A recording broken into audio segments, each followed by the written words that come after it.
c'est un panel, me semble-t-il, important qui s'intitule Géopolitique, antisémitisme et islamophobie. C'est vrai qu'on a assez peu parlé d'islamophobie jusqu'à présent, même si ça a été évoqué depuis ce matin. Et puis à la tribune, puisqu'il va commencer et débuter son exposé, Reza Zia Ebrahimi. Vous êtes historien du nationalisme et du racisme, vous venez du King's College à Londres, où vous êtes maître de conférences en histoire, et vous vous intéressez plus particulièrement à l'antisémitisme et à l'islamophobie, puisque vous avez écrit un livre assez remarqué en 2021 aux éditions Amsterdam, Antisémitisme et islamophobie, une histoire croisée. Je vais tout de suite vous céder la parole en sachant qu'on va donc avec vous explorer le cœur de ce qui nous occupe depuis ce matin, un peu plus, pour pas piétiner ce qui a été dit auparavant, mais sur l'instrumentalisation en tant que telle de l'antisémitisme et ses ramifications avec l'islamophobie. Merci. Merci beaucoup Julien, bonjour à toutes et à tous, je suis ravi d'être ici à Bruxelles avec vous. Je suis très flatté que vous passiez votre samedi après-midi dans cette salle sombre en notre compagnie. Gilbert Achcar me faisait remarquer tout à l'heure que je ne devrais pas faire de la pub pour mon institution, et effectivement je crois qu'il a raison. Je viens d'une institution extrêmement problématique qui a des liens très dérangeants avec d'autres institutions israéliennes et avec l'industrie de la défense. Donc je retire le coup de cul et je n'utiliserai plus cette diapo. Voilà, donc moi je suis historien, je suis un historien des idées, et je travaille principalement sur les racismes, et principalement l'antisémitisme et l'islamophobie. J'adhère à une vision holistique des racismes, donc j'essaie de les intégrer dans un cadre théorique commun, et je suis aussi préoccupé, si vous voulez, par l'antisémitisme et par l'islamophobie, d'où mon livre. Et en fait, c'est pour cela que ce sujet d'instrumentalisation de l'antisémitisme m'intéresse particulièrement, puisqu'on y voit la résistance à une forme de racisme, c'est-à-dire l'antisémitisme, instrumentalisée pour invisibiliser une autre forme de racisme, à savoir l'islamophobie, et c'est quelque chose de tout à fait remarquable et d'assez unique historiquement.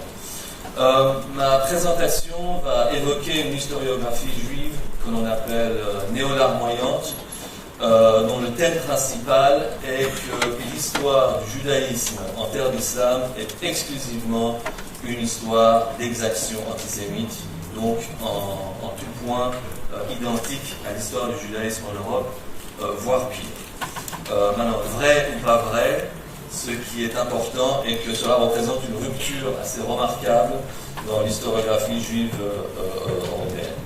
Et mon argument principal est que la fonction de cette littérature est politique, son but étant, de transférer la responsabilité historique de l'antisémitisme et de la Shoah de l'Europe vers le monde musulman, dans le but de délégitimer la cause palestinienne, et ce faisant, de blanchir la conscience européenne de sa culpabilité enracinée dans l'histoire de l'antisémitisme et de la Shoah, et évidemment tout cela dans le but de justifier le projet colonial sioniste dans sa dimension ethno-nationale. Donc c'est une situation win-win pour les tenants de ce discours, que ce soit le sionisme israélien qui se trouve ainsi légitimé, et pour le sionisme européen, puisque les Européens se voient ainsi disculpés. Tout cela aux dépens des Palestiniens et par extension des Arabes et des musulmans. Et je voudrais également soutenir qu'il existe un lien étroit et complice entre cette littérature néo-larmoyante et la thèse dite du nouvel antisémitisme. Je vais essayer de ne pas trop réouvrir la boîte de Pandore. Complicité avec la thèse du nouvel antisémitisme, ainsi que l'islamophobie savante dans ses formes dominantes aujourd'hui. Et cette continuité, pour moi, elle s'explique par les objectifs idéologiques poursuivis par les uns et les autres, un objectif qui, évidemment, instrumentalise l'antisémitisme. Donc, commençons par le commencement. Au XIXe siècle, avant l'apparition de la question palestinienne, l'un des courants dominants de l'historiographie juive célébrait la coexistence passé entre juifs et musulmans. Ce courant était appelé le courant de l'âge d'or. Et en fait, le but de ce courant était de se consoler des promesses trahies de l'émancipation juive en Europe au XIXe siècle, en idéalisant la prospérité des juifs sous les princes musulmans, particulièrement dans l'Espagne médiévale et dans l'Empire ottoman. Donc cette littérature dite de l'âge d'or faisait partie de l'école de ce qu'on appelle die Wissenschaft des Judentums, ou de la science du judaïsme, et son plus grand représentant était Heinrich Gratz. Maintenant, bien sûr, ce récit de cohabitation harmonieuse était exagéré et il passait sous silence certaines périodes d'oppression. Il reste néanmoins qu'il y a un consensus à l'intérieur du champ historique sur le fait que les Juifs en terre ottomane ou iranienne étaient tout de même bien mieux lotis que leurs co-religionnaires en Europe. Ils ne vécurent pas les expulsions de masse, les pogroms, etc. Sauf parfois dans des cas isolés, enfin relativement isolés, et non pas systématiques. Et certainement, la Shoah ou quelque chose qui s'y apparente n'a jamais eu lieu dans les sociétés à majorité musulmane.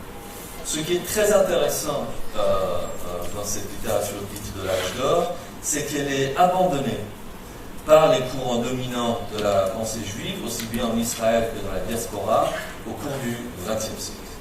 Et cette transformation soudaine plonge ses racines dans la question palestinienne, qui contraint certains intellectuels juifs à réimaginer la cohabitation judéo-musulmane. Donc c'est quelque chose qui est relativement remarquable d'un point de vue historique, et mon analyse est qu'au moment de la dépossession des terres des indigènes palestiniens, majoritairement musulmans, il n'était pas de bon ton de dépeindre leurs ancêtres présumés en bâtisseurs de sociétés inclusives ayant relativement bien traité les juifs, puisque cela faisait apparaître l'entreprise sioniste sous un jour négatif.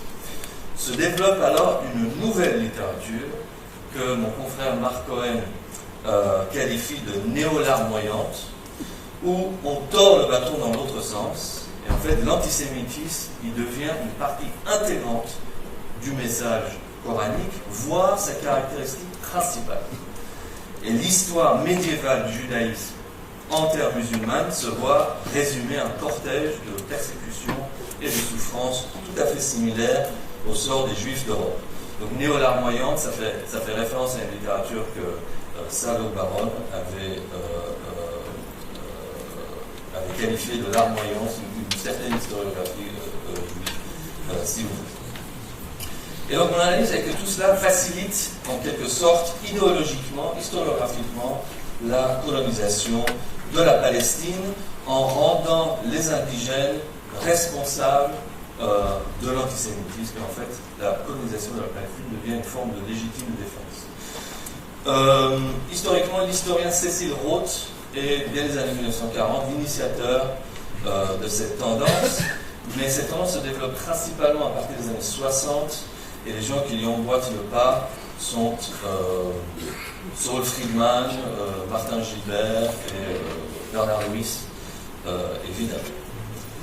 Maintenant, l'une des choses que je voudrais souligner ici est que cette vision de l'histoire judéo-musulmane entretient un lien étroit avec l'islamophobie contemporaine, puisque l'une et l'autre falsifient dans une certaine mesure l'histoire musulmane pour diaboliser les Palestiniens et par extension les Arabes et les musulmans dans le contexte de la question palestinienne. Et ce lien est flagrant dans l'œuvre volumineuse de ma compatriote suisse Batior, que peut-être certains de vous connaissent, qui est connue notamment pour ses thèses d'islamisation de l'Europe, connues sous le titre de Eurabia. C'est l'une des autrices les plus connues de ce genre, que je qualifie de complotiste et d'islamophobe. Elle est... attendez. Voilà, donc ça c'est la couverture d'Eurabia. Cette thèse a été promue par certains des personnages que je viens de nommer, notamment Bernard Luis, est une des thèses qui a informé le terroriste de l'extrême droite norvégien Anders Breivik, qui, souvenez-vous, en 2011 assassina 77 personnes pour stopper l'islamisation de la Norvège. Le lien avec la néo-larmoyance, c'est qu'initialement, Battior était très investi dans cette historiographie néo-larmoyante, notamment grâce à son concept de dimitude. Donc, dimitude est un néologisme qu'elle a inventé pour décrire un statut de sujétion et de soumission des chrétiens et des juifs sous l'islam. Donc sa thèse principale est que nous sommes en train de vivre une nouvelle ère de dignitude aujourd'hui, puisque l'Europe est en train d'être islamisée et que nous allons tous vivre sous la charia dans pas très longtemps. Donc, dans cette thèse-là, l'antisémitisme et la répression antichrétienne sont véritablement des éléments fondamentaux de l'islam. Et à l'inverse, Battior évoque rarement l'antisémitisme européen, ce qui est assez remarquable pour une autrice juive et porte la nationalité israélienne. Quand elle mentionne l'antisémitisme européen, c'est en général pour en minimiser l'importance ou alors pour l'imputer à l'islam, à l'islamisation de l'Europe. Elle prétend par exemple que les Arabes ont poussé Hitler à commettre le génocide. Thèse qui a été reprise par Netanyahu lui-même en 2015.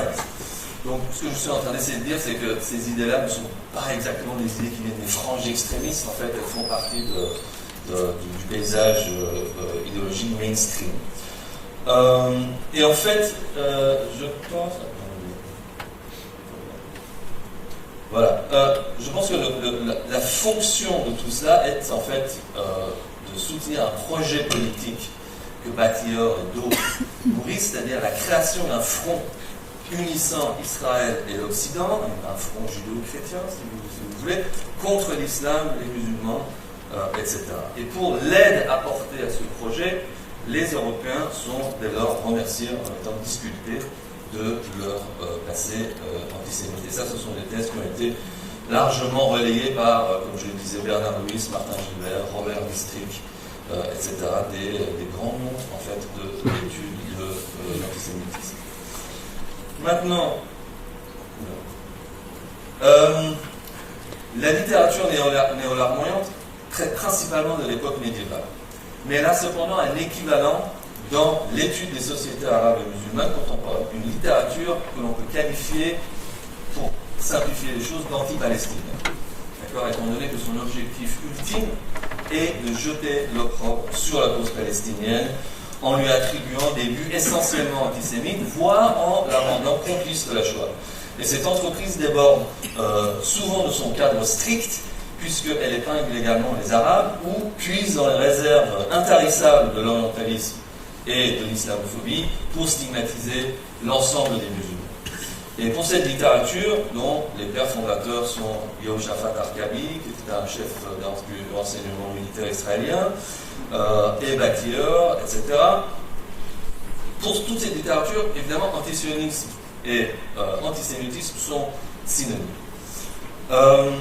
Et donc cette littérature décontextualise les formes modernes d'antisémitisme dans le monde musulman en effaçant entièrement la colonisation de la Palestine de l'équation et en occultant les cas explicites de rejet du nazisme et de l'antisémitisme chez les Arabes, ce qui sont des choses largement étudiées par Gilbert Asher qui interviendra tout à l'heure. Donc l'objectif de cette immense littérature, produite aussi bien par des universitaires que par des polémistes, est assez limpide finalement pour le lecteur averti, diaboliser le peuple palestinien pour légitimer la dépossession, l'oppression, la ségrégation et la surveillance dont il est victime.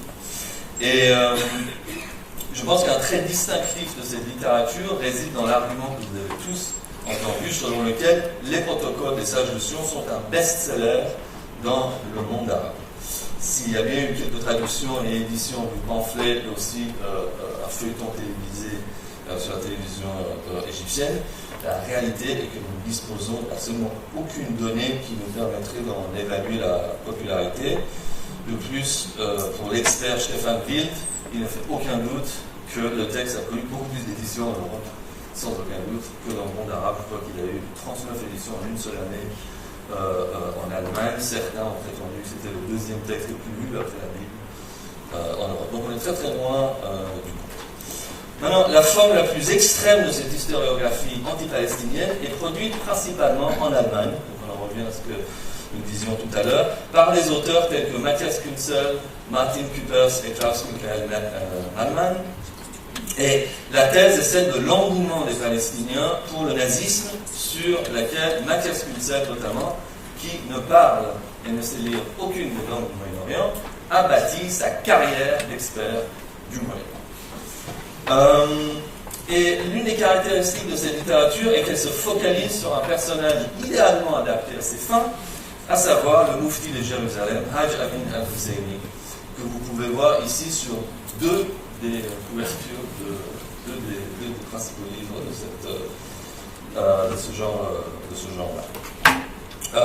Donc, le Moufti Amin al-Husseini, dirigeant du mouvement national palestinien jusqu'en 1941, l'antisémitisme et les sympathies nazies du personnage sont très bien documentées. Vous voyez ici le photographié avec le Führer, il collabore activement avec l'Axe, etc., etc. Le problème est que la littérature anti-palestinienne s'appuie sur les agissements et déclarations de ce seul personnage pour les généraliser et traiter l'ensemble des Arabes de Palestine comme des collaborateurs nazis, ce qui relève non plus de l'analyse historique, mais de la propagande pure et simple. Un épisode dont on parle souvent est sa collaboration dans l'organisation d'unités arabes de la Wehrmacht. C'est un très grand sujet dans cette littérature, mais ce que cette littérature passe sous silence est que les dites unités ne comptaient que 130 hommes, ce qui est bien peu comparé aux 9000 Palestiniens qui se sont battus contre l'Axe au sein de l'armée britannique, et bien sûr une goutte d'eau face aux 340 000 Maghrébins mobilisés par l'armée de la France libre. Néanmoins, comme le parcours d'Al-Husseini se prête très bien à la diabolisation des Palestiniens nécessitée par l'entreprise sioniste, il occupe une place complètement disproportionnée dans la propagande anti-palestinienne et anti-arabe. Pour vous donner un exemple, Peter Novick remarque que dans le Encyclopedia of the Holocaust, publié en association avec Yad Vashem, l'article sur la vie de Al-Husseini est plus long que les articles consacrés à Goebbels, à Göring, à Himmler, à Heydrich et à Eichmann. En fait, il n'y a qu'une seule biographie qui est plus longue que celle d'Al-Husseini, c'est celle de Adolf Hitler. Donc, il semblerait qu'il y ait une place vraiment disproportionnée pour cet individu dans ces littératures.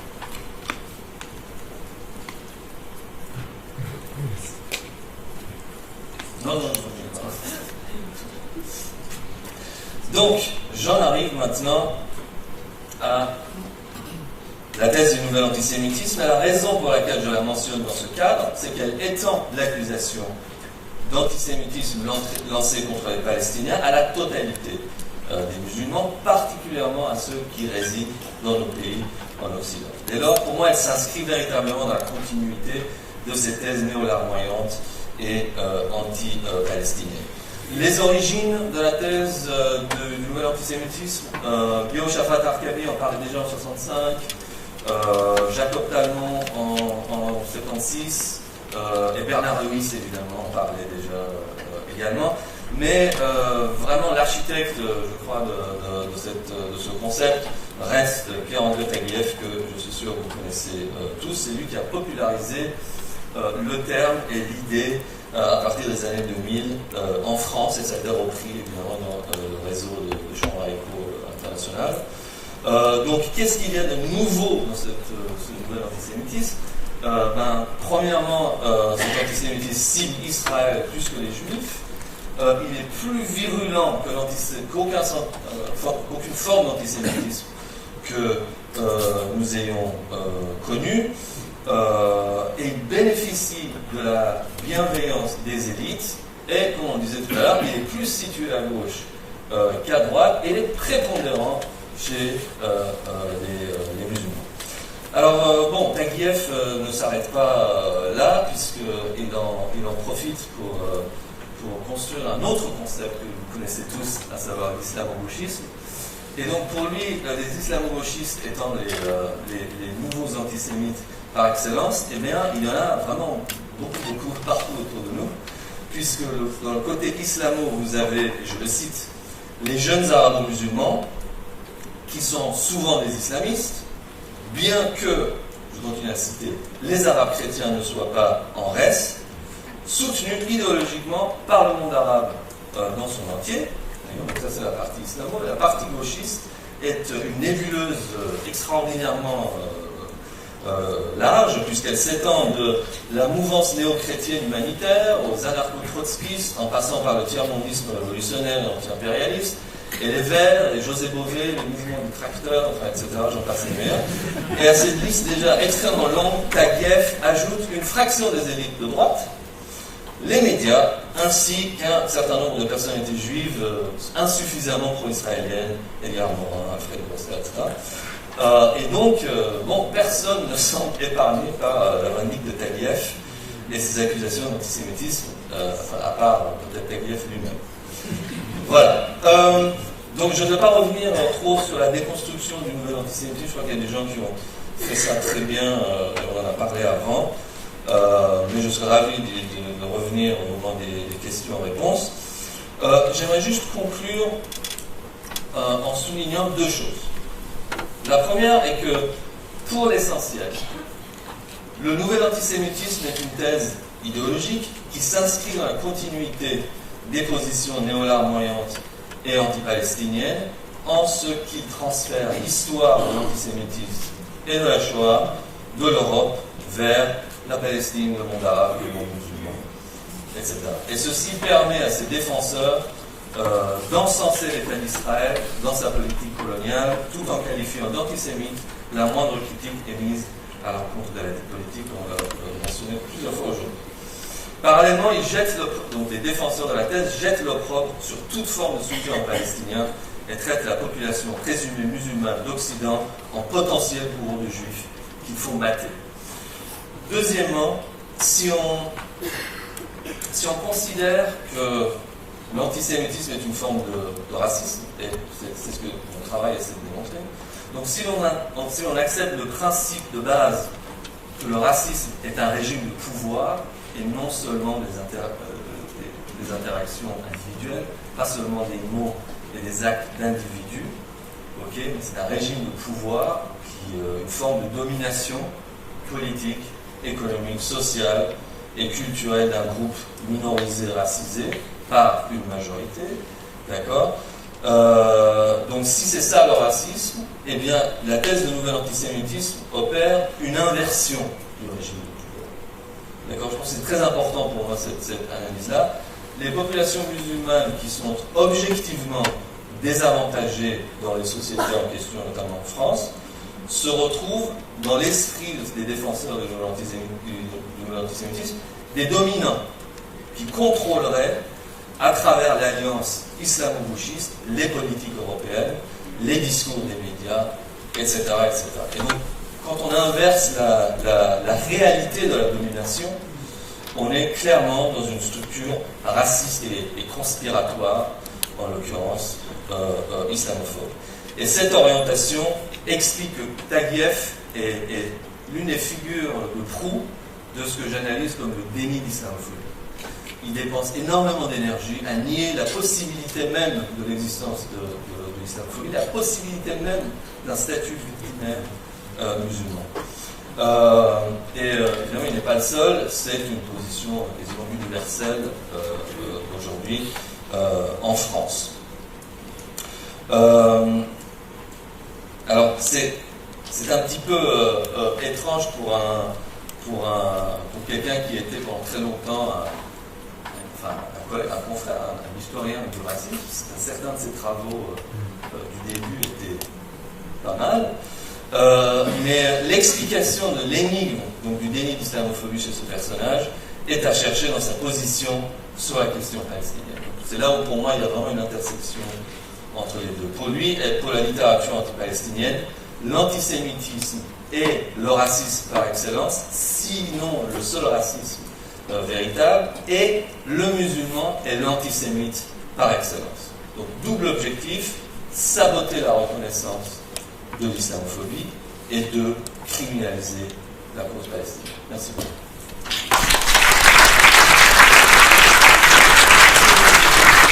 Merci Reza.